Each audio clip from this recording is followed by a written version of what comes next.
আসসালামু আলাইকুম ওয়া রাহমাতুল্লাহ।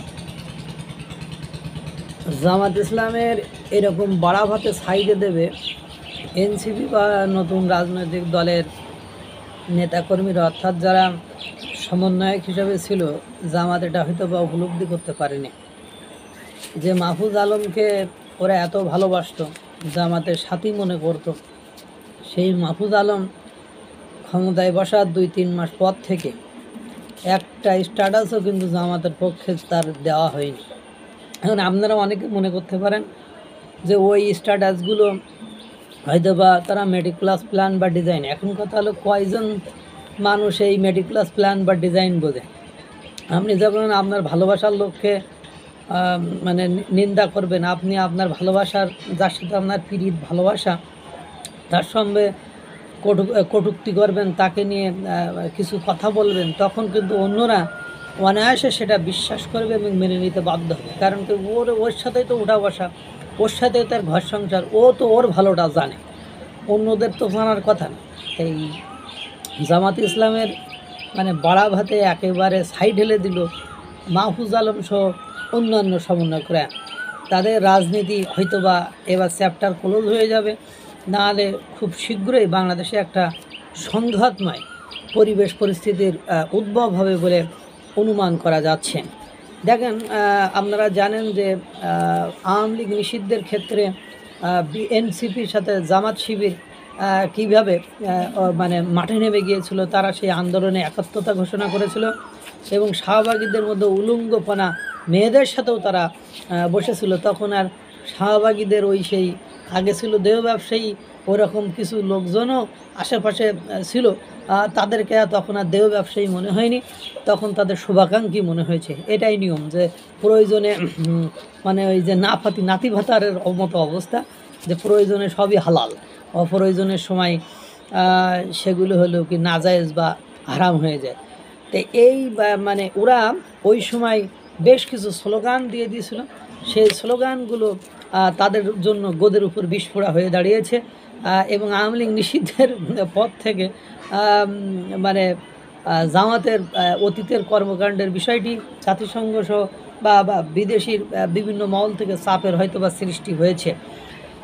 তাহলে ওই যে ওরা স্লোগান দিয়েছিল, গোলাম আজমের বাংলায় আওয়ামী লীগের ঠাঁই নাই, হ্যাঁ, মানে নিজামীর বাংলায় শেখ মুজিবের ঠাঁই নাই, এরকম কিছু হয়তো বা স্লোগান দিয়েছিল এবং একটা লীগ ধরা জবাই কর, এইসব স্লোগান দেওয়ার এবং জাতীয় সঙ্গীত পরিবেশনের সময় জামাতের একটা অংশ বিরোধিতা করে, যদিও বিরোধিতা করার পরেও এনসিপি সেটা মেনে নেয়নি। এটা পরবর্তীতে তাদের স্বার্থসিদ্ধি হওয়ার পরে তারা এটা তাদের আপনার পেজে পোস্ট করেছে, এইসব বক্তব্যগুলো লিখেছে এবং একাধিক বক্তার মধ্যে মুখ থেকে এগুলো উদ্ধৃত হয়েছে এবং তারই ধারাবাহিকতার এগুলোর প্রতিবাদ করার লক্ষ্যে গতকালকে রাজু ভাস্কর্যের ওখানে একটা সমবেত জাতীয় সঙ্গীতের আয়োজন করেছিল এবং পাশাপাশি বিভিন্ন নামকরা সমন্বয়ক এই আপনার জামাত ইসলামের বিরুদ্ধে শক্ত অবস্থান দাঁড় করিয়েছে এবং তাদের নিয়ে একের পর এক বক্তব্য দিচ্ছে। আর এই বক্তব্যের প্রতিবাদে জামাত শিবিরের একেবারে লোকজন উঠে পড়ে লেগেছে এবং তাদের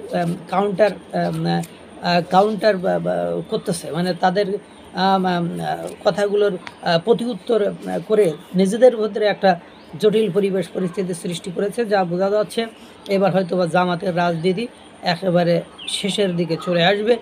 তো ওরা কী লিখছে, একজন মানে আবু বাকের মজুমদার, একজন অন্যতম সমন্বয়ক এবং ডিবি হারুনের অতিথিশালায় তাকে আদর যত্ন করে মোরগ পোলাও, ছাগলের রেজালা এগুলো খাওয়ানো হয়েছিল। তা তিনি কি লিখেছেন, তোরা যারা রাজাকার, সময় থাকতে বাংলা ছাড়, লাখো শহীদের রক্তে কেনা দেশটা কেউ বাপের না, গোলাম আজম তুই রাজাকার, বাংলা কি তোর বাপদাদার। অর্থাৎ এদের জামাত ইসলামের যারা গুরু মানে, আদর্শিক গুরু মানে, যাদের আদর্শে তারা চলাফেরা করে, সেই গোলাম আজমকে তুই তাকারি এবং এই মানে জামাত শিবিরের লোকদেরকে তুই তাকারি করেছে এবং তাদের দেশ ছেড়ে চলে যেতে বলেছে এবং তোদেরকে বাপদাদার দেশ নেবে। এবং তারা বলেছে যে পাকিস্তান পন্থা বাদ দিয়ে রাজনীতি করতে হবে বাংলাদেশ, অর্থাৎ পাকিস্তান পন্থা বাদ দিলে জামাতের তো সংগঠনই থাকে না বা দলই থাকে না, যদি তারা নিষিদ্ধ সংগঠিত দল। এখন এদের সাথে ফাইটে গেলে বা এদের সাথে কাউন্টার অ্যাটাকে গেলে তারা নিবন্ধন ফেরত পাবে বলে আমার মনে হয় না। তাদের রাজনৈতিক স্বপ্ন, তাদের নির্বাচনের স্বপ্ন, ওই স্বপ্নই থেকে যাবে এরকমই মনে হয়। তারপরে গতকালকে রাজু ভাস্কর্যের সামনে সমবেত হয়ে তরুণ ছেলেমেয়েরা জাতীয় সঙ্গীত গাইছে এবং তারা বলছে যে আন্দোলনের সময় তারা শেখ হাসিনার উপর জিদ করে তুমি কে আমি কে রাজাকার রাজাকার বলে স্লোগান দিয়েছিল। বরং তারা ৭১-এর মুক্তিযোদ্ধার স্বাধীনতা বিরোধী, মানবাধিকার বিরোধী যে রাজাকার, সেই রাজাকারের পক্ষ নিয়ে এইসব বলি নাই। তারা শেখ হাসিনার উপরে ক্ষুব্ধ হয়ে রাগান্বিত হয়ে এটা বলেছিল। কিন্তু ৭১-এর রাজাকারদের পক্ষে তাদের যুদ্ধ অব্যাহত থাকবে, অর্থাৎ তারা ৭১-এর রাজাকারের বিরুদ্ধে একদম স্পষ্ট বার্তা, তাদের সাথে কোনো আপোষ নাই, কম্প্রোমাইজ নাই, তাদের সাথে কোনো ওঠা বসা নাই, তাদের সাথে কোনো ধরনের রাজনৈতিক কম্প্রোমাইজ হবে না। এরপরে উপদেষ্টা আসিফ মাহমুদ, এবার আগেকার সাবেক তথ্য উপদেষ্টা নাহিদ ইসলামও একই কথা বলে যে জামাতের রাজনীতি এদেশে মানুষ চায় না, হাসিনাকে সরিয়ে আমরা গোলাম আজমের জন্য রক্ত দিন। অর্থাৎ গোলাম আজমের আদর্শ যারা ধারণ করে, লালন করে, গোলাম আজমের আদর্শে যারা দেশকে পরিচালনা করতে চায় বা দেশের রাজনীতি করতে চায়, তাদের জন্য আমরা রক্ত দেইনি, এই ধরনের কথাবার্তা তারা বলেছে। অর্থাৎ মানে লেগেছে জামাত এবং তরুণদের লেগেছে। দেখা যাক কোথায় যেয়ে ঠেকে। আল্লাহ তাআলা সকলকে ভালো রাখুন, সুস্থ রাখুন। আসসালামু আলাইকুম ওয়া রাহমাতুল্লাহ।